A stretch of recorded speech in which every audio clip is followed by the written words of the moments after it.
கர்த்தருடைய பரிசுத்தமான நாமம் மகிமைப்படுவதாக. ஆசீர்வாதமான ஒரு நல்ல காலை வேளையிலேயும் பாளையங்கோட்டை இந்திய தேவ சபையில் இருந்து காலை மன்னாவை வணங்குவதில் மிகுந்த சந்தோஷம். இந்த நாள் ஜூலை மாதம் 12ஆம் தேதி சனிக்கிழமை காலை வேளை.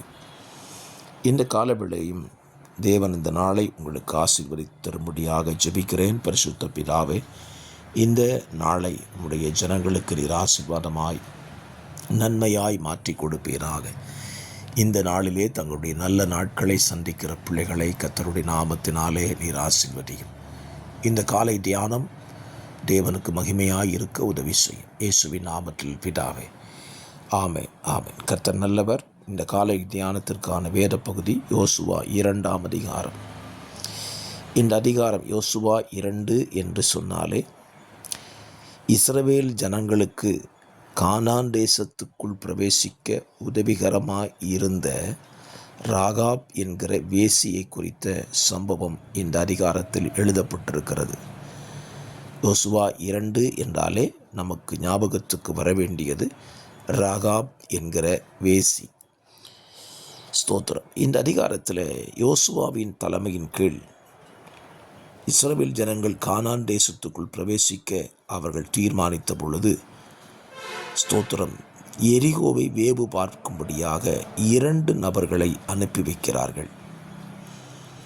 கானான் தேசத்தை பார்த்து வரும்படி மோசையின் காலத்தில் 12 பேர் அனுப்பப்பட்டார்கள். அதில் 2 பேர் நற்செய்தியை கொண்டு வந்தார்கள், 10 பேர் துர்ச்செய்தியை பரப்பினார்கள். இங்கே யோசுவாவும் மறுபடியும் இந்த தேசத்தை சுதந்திரித்துக் கொள்வதற்கு வேவுக்காரர்களை அனுப்பினான். யோசுவாவுக்குள்ள ஒரு பதிவு இருந்திருக்க வேண்டும். 2 பேர் தானே அன்றைக்கு நல்ல செய்தியை கொண்டு வந்தார்கள். ஆகவே 2 பேர் போதும் என்று சொல்லி இவர்களை அனுப்பி வைத்திருக்கலாம். பாருங்கள், 2 பேர் ஒருமனப்பட்டால் ஒருமித்து நடந்து போகலாம். 2 பேர் ஒருமனப்பட்டால் கர்த்தர் அங்கே இருப்பேன் என்று வாக்கு கொடுத்திருக்கிறார். இதன் அடிப்படையில் தான் யோசுவா அனுப்பி வைத்திருக்க வேண்டும்.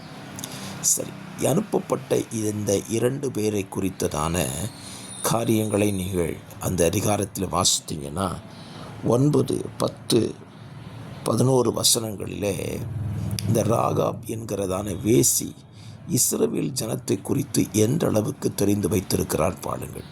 அவள் சொல்கிறார், நீங்கள் எகிப்திலிருந்து புறப்பட்ட போது கர்த்தர் உங்களுக்கு முன்பாக சிவந்த சமுத்திரத்தின் தண்ணீரையும் வற்றி போனதையும் யோர்தானுக்கு அப்புறத்தில் சங்காரம் பண்ணின எமோரியின் 2 ராஜாக்களாகிய சீகோனுக்கும் ஓகுக்கும் செய்ததை நாங்கள் கேள்விப்பட்ட பொழுது எங்கள் இருதயம் தண்ணீரைப் போல கரைந்து போயிற்று என்று சொல்லுகிறாள். பாருங்கள், தேவன் தம்முடைய ஜனத்துக்காக செய்கிற கிரியைகளை அவருடைய சத்துருக்கள் கேள்விப்படும் பொழுது அவங்க இருதயம் தண்ணீரை போல கரைந்து போய்விடும். எத்தனை உண்மை பாருங்கள். ஒருவேளை தேவன் நமக்கு செய்கிற கிரியைகள் வேண்டுமானால் நமக்கு பெரிதாக இல்லாமல் இருக்கலாம். ஆனால் நமக்காக தேவன் செய்கிற கிரியை சத்துருக்களிடத்தில் பயத்தை உண்டு பண்ணுகிறது. ஸ்தோத்திரம். அந்த வேத புத்தகத்தில் சொல்லுகிறாள், எங்கள் இருதயம் தண்ணீரை போல கரைந்து போயிற்று.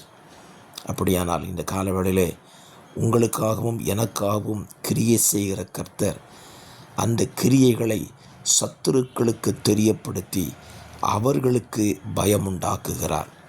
நாம் கர்த்தரை ஸ்தோத்திரம் பண்ணுவோமா? எத்தனை பெரிய தேவன் பாருங்கள். இன்றைக்கும் அவர் நமக்காக செயல்படுகிற தேவனாயிருக்கிறார். அவர் செயல்படுவதோடு மாத்திரமல்ல, நமக்காக அவர் செயல்படுத்துவதை நமக்கு விரோதமாக எழும்புகிற சத்துருக்களை கேள்விப்பட வைத்து அவர்களை நிலைக்குலைய செய்து விடுகிறார்.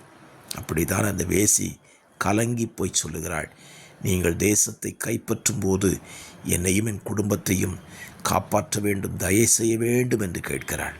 ஆம், என்னை கேட்கிற கர்த்தருடைய பிள்ளைகளை, கர்த்தர் உங்களுக்காக செய்கிற அந்த மகத்துவமான கிரியைகளை சத்துருக்களை கேள்விப்பட வைத்து அவர்களை ஸ்தோத்திரம் உங்களை குறித்து தேவனை மகிமைப்படுத்த கர்த்தர் உதவி செய்வாராக. பரிசுத்த பிதாவே, இந்த காலவேளையில் இந்த வார்த்தையின்படியே உடைய பிள்ளைகளை பலப்படுத்தும், கிருபையில் மறைத்து கொள்ளும். இயேசுவின் நாமத்தில் ஜெபிக்கிறேன் நல்ல பிதாவே, ஆமென்.